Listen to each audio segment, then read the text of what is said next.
गाँव में बिट्टू नाम का एक मोची रहता था। वो बहुत मेहनती था, सारा दिन काम करता, लेकिन फिर भी घर का गुजारा बहुत मुश्किल से होता था। इसी के घर के पास इसके भाई मीठे का घर था। मीठे के पास बहुत से जानवर थे। मीठा और उसकी बीवी नसीबो कैंची बहुत अमीर थे, लेकिन वो बहुत लालची थे। एक दिन बिट्टू काम से घर आता है। बेगम ये लो आज की कमाई और खाना ले आओ, बहुत भूख लग रही है। छम्मो बिट्टू को खाना ला कर देती है। बिट्टू जी मेरे भाई की शादी है कुछ दिनों में, मेरे पास पहनने के लिए कोई अच्छा सूट नहीं है। बेगम तुम्हें पता तो है कि हमारे पास इतने पैसे नहीं हैं। बिट्टू फिर तो मुझे पुराना सूट ही पहनना पड़ेगा शादी पर। अच्छा बेगम परेशान ना हो, मैं मीठे भाई से कुछ पैसे उधार मांग लूँगा। कुछ देर बाद बिट्टू मीठे के घर आता है। हाँ बिट्टू कैसे आना हुआ? मीठे भाई मुझे पैसों की बहुत जरूरत है, कुछ पैसे उधार चाहिए, मैं आपको बहुत जल्दी वापस कर दूंगा। वैसे तो मैं तुझे पैसे दे देता, मगर असल में नसीबो बहुत बीमार है, उसके इलाज पर पैसे लगाने हैं। अरे मीठे मुझे क्या हुआ? मुझे तो कुछ नहीं हुआ। देख रहा है कैसे इसकी भूलने वाली बीमारी बढ़ती जा रही है। बिट्टू को समझ आ जाता है कि मीठा इसे पैसे देने वाला नहीं। बिट्टू जाकर छम्मो को सारी बात बताता है। मुझे पहले ही पता था मीठे भाई ऐसे ही है, आप ही खामखा में उनसे पैसे लेने चले गए। फिर अगला दिन होता है। बिट्टू दुकान पर जाता है। सारा दिन वो बहुत उदास बैठा रहता है। तभी कम्मो वहाँ पर आता है। ये ले बिट्टू जल्दी से ये जूता ठीक कर दे, मुझे दावत पर जाना है। बिट्टू जूता ठीक कर देता है। भाई आपके 20 रुपए हो गए। अरे भाई हौसला कर, इतने पैसे तू क्या करता है इतने पैसों का? भाई पहले ही बहुत कम पैसे मांगे हैं मैंने। नहीं नहीं ये लो 10 रुपए, मेरे पास तो यही हैं। बिट्टू शाम को थक हार कर वापस आता है। बेगम मुझे माफ करना, लेकिन मेरे पास पैसे नहीं है तुम्हें सूट लेकर देने के लिए। कोई बात नहीं, मैं कोई पुराना सूट ही पहन लूंगी, आप बस कल जल्दी वापस आ जाइएगा, हमें शादी पर जाना है। दूसरी तरफ नसीबो कैंची छम्मो के भाई की शादी के लिए बहुत कीमती सूट बनवाती है। लग तो ऐसे रहा है जैसे तेरे भाई की शादी है, उस छम्मो ने तो कुछ लिया ही नहीं। तेरे पास इतना पैसा है, क्या करेगा तू इतने पैसों का? थोड़ी अपने भाई की मदद भी कर दिया कर।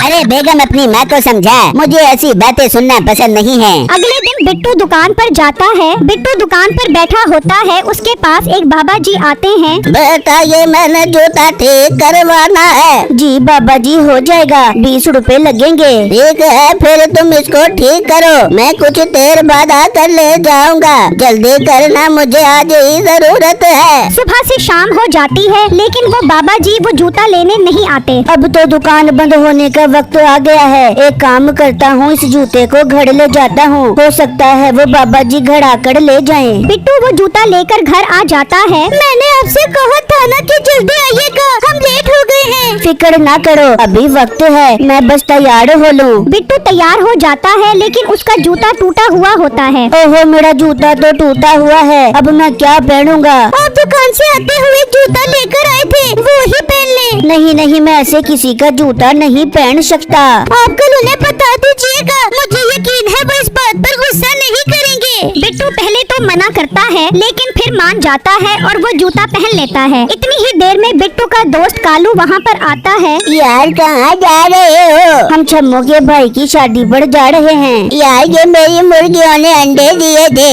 ये तो अंदर रख ले। अभी तो लेट हो रहे हैं, आकर रख लेंगे। वैसे भी कौन सा इन्होंने सोने के अंडे दिए होंगे। कालू मुर्गियों के अंडे देखता है तो हैरान रह जाता है, क्योंकि वो सोने के होते हैं। ये क्या, ये तो सच में सोने के अंडे हैं, ऐसा कैसे हो सकता है? ये तो बहुत हैरानी और खुशी की बात है। काश ये अंडे पहले आ जाते तो मैं अपने भाई की शादी पर नया सूट पहन लेती। मुझे तो लग रहा है कि तू जो बोलता है वो सच होता है।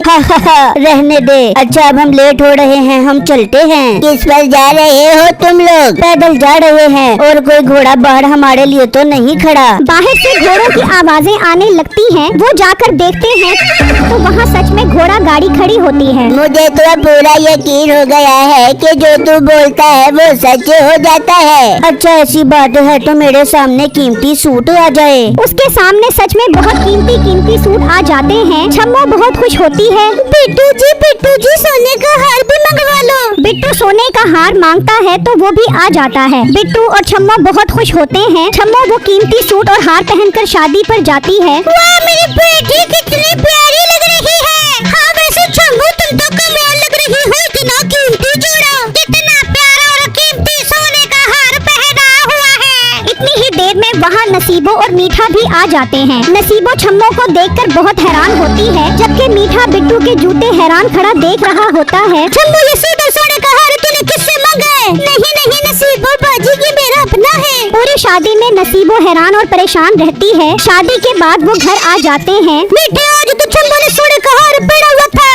क्या सच में उसने सोने का हार पहना हुआ था? हाँ, वो भी बहुत बड़ा और कीमती। तूने ठीक से देखा नहीं होगा, वो पीतल का होगा। तुझे पहचान तो है नहीं सोने की। अब क्या मुझे पहचान नहीं है? कहाँ से आया होगा उसके पास? और तो उसने इतना कीमती जोड़ा पहना हुआ था।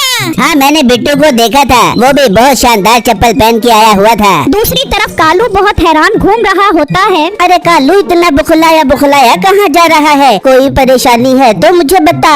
अरे नहीं कम्मो, ऐसी कोई बात नहीं है। दोस्त हूँ तेरा, बता दे मुझे क्या चल रहा है तेरे जहन में। अच्छा, वैसे तो बिट्टू ने मुझे ये बात बताने से मना किया है, लेकिन सिर्फ तुझे बता रहा हूँ, आगे किसी को भी ना बताना, ठीक है? तू बेफिक्र हो जा, ऐसे समझ के तूने बात दरिया में फेंक दी है। कालू कम्मू को पूरी बात बताता है। मुझे तो यकीन ही नहीं आ रहा, ऐसे कैसे हो सकता है? दुनिया की कोई चीज भी मांग सकते हैं। हाँ, कोई भी चीज, और वो चीज फौरन आपके सामने आ जाती है। कम्मू फौरन मीठे के पास जाता है। मीठे मीठे, आज तो तेरे लिए ऐसी खबर लेकर आया हूँ कि तू याद करेगा। बता कम्मू, जल्दी कर। नहीं नहीं, आज की खबर तो बहुत खास है, आज मुफ्त में नहीं बताऊंगा। ठीक है, तू ना बता, सोच ले, ये खबर बिट्टू के बारे में है।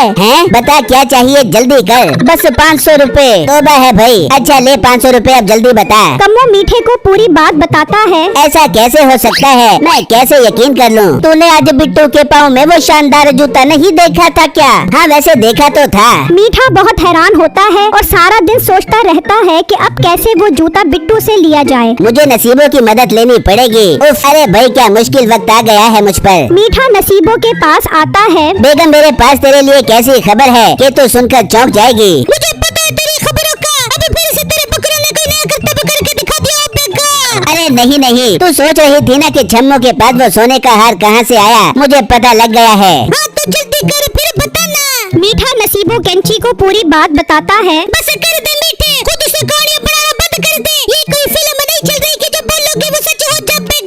चल ठीक है, तू ना यकीन कर, देखती रह के फिर वो कैसे नई नई चीजें मांगते हैं उस जूते से। तू खुद सोच के तेरे पास वो सब कुछ होगा जो तुझे चाहिए। हाँ, तो ठीक है, फिर मैं क्या करूं बेबू? तो उनके घर बहाने से जा और वो चप्पल लेकर आ जा। फिर अगले दिन नसीबो कैंची छम्मो के पास जाती है। नसीबो बाजी, आप यहाँ कैसे आई हो? क्यों मैं बड़ी बहन के घर नहीं आ सकती क्या? जी जी नसीबो बाजी, आप जब चाहो आ सकती हो। मुझे तो खुशी होती है जब आप आती हैं। मैं आपके लिए कुछ खाने के लिए लेकर आती हूँ। छम्मो किचन में जाती है तो नसीबो मौका देखते ही सामने वाला जूता लेकर निकल जाती है। ये देख मीठे, मैं ले आई हूँ जूता, चलो जल्दी पहनो और बोल।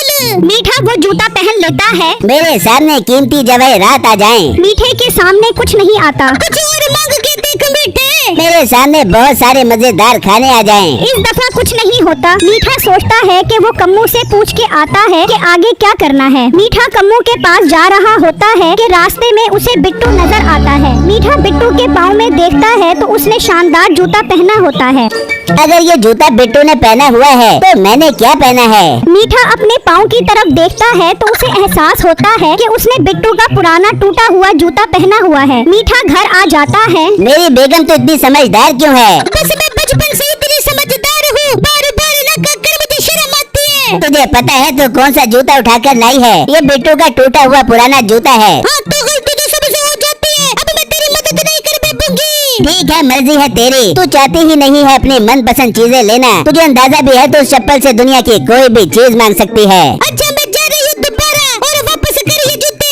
नसीबो वो जूता लेकर जाती है और चुप करके रख देती है और कुछ देर बाद दोबारा छम्मो के घर जाती है। नसीबो बाजी, आप आए बैठे। पिछली दफा आप कहाँ चली गई थी अचानक से? वरना मुझे अचानक से इत्तला मिली थी कि मीठे की तबीयत खराब हो गई है, तो मैं फौरन घर चली गई थी। कोई बात नहीं। ये क्या आज बिट्टू काम पर नहीं गया? नहीं नसीबो बाजी, आज मैंने काम से छुट्टी की है। चलो छम्मो, कुछ खाना खिला दे, आज तो मैं तेरे घर से कुछ खा के जाऊंगी। छम्मो किचन में जाती है। बिट्टू, बहुत प्यास लग रही है, जरा पानी तो पिला दे। बिट्टू पानी लेने जाता है। नसीबो बिट्टू की जादुई चप्पल उठा लेती है और चुपके से वहाँ से निकल आती है। ये ले, जल्दी कर मीठे, पैर से और मांग जो मांगना है। मीठा वो चप्पल चप्पल पहन लेता है। मैं चाहता हूँ कि मेरी मुर्गियाँ सोने के अंडे दे। जा बेगम भाग कर जा, जल्दी से देख आज अंडे सोने के हैं। नसीबो जाकर देखती है लेकिन वहाँ सोने के अंडे नहीं होते। वो आकर बताती है कि अंडे सोने के नहीं हैं। बेगम हो सकता है ये अंडे अंदर से सोने के हों, हम इसे तोड़ कर देखते हैं। नसीबो वो अंडा तोड़ती है। कितनी गंदी बदबू है, ये अंडा तो खराब है। चलो छोड़ो इसे, हम कुछ और मांग कर देखते हैं। मुझे 2 बकरे चाहिए। नसीबो जाकर देखती है तो उनके बकरे ही गायब हो चुके होते हैं। ये क्या हो रहा है, ये तो उल्टा पड़ रहा है। तू जल्दी से जा और जाकर कम्मो को ब्लॉक करा। उसे जरूर पता होगा कि कैसे इस्तेमाल करना है इस जूते को। मीठा जाता है और कम्मो को लेकर आता है। मुझे लगता है इसे ऐसे बोलो, चप्पल चप्पल मुझे ये चाहिए।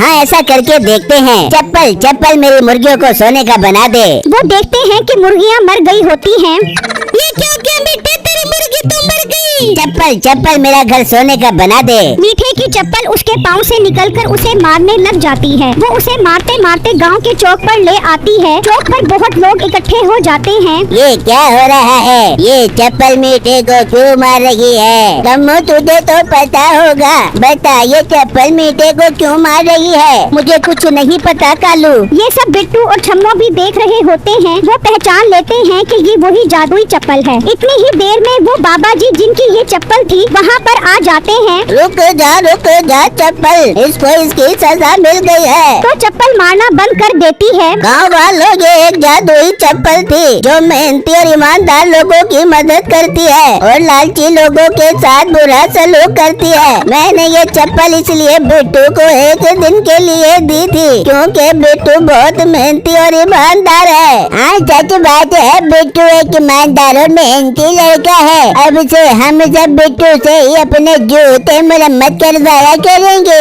मीठे को तो इसकी लालच की सजा मिल गई है। चल मीठे अब यहाँ से निकल, इससे पहले के गाँव वाले तेरी मजीद दुर्गत बनाएं। फिर वो मायूस वहाँ से चला जाता है। नसीबो और मीठा अपने मरे हुए जानवरों के पास बैठे रो रहे होते हैं, जबकि बिट्टू का अब मोची का काम बहुत अच्छा चलने लग जाता है।